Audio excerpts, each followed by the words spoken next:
ஐயப்பன் கோயில் போற பல சாமியார்கள் திமுக காரங்களா தான் இருப்பாங்க. நீங்க என்ன சிந்திச்சு பாருங்க.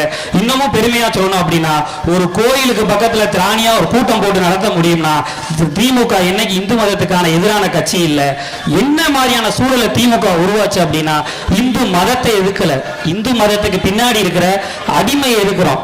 அதுக்கு ஒரு குறிப்பிட்ட சமீபத்தில் நடந்த ஒரு எடுத்துக்காட்ட சொல்றேன். நம்ம இசைஞானி இளையராஜா கோயில் கருவறைக்குள்ள போகக்கூடாதுன்னு ஒருத்தன் நம்மளை தள்ளுறான்ல, அந்த தள்ளுறதை எதிர்த்ததுதான் திமுக. நல்லா புரிஞ்சுக்கணும். ஏன் நம்ம கோயில் கருவறைக்குள்ள போகக்கூடாது, ஏன் நம்ம அந்த கோயில் கருவறைக்குள்ள போய் சாமியை தொடக்கூடாது. உண்மையை சொல்றேன் தாய்மார்களே, இன்னைக்கு நம்மளாம் எலிசில் இந்த அளவுக்கு சகஜமா உட்கார்ந்துருக்கோம். ஆனா அன்னைக்கு இருக்க காலகட்டம் அப்படி அல்ல.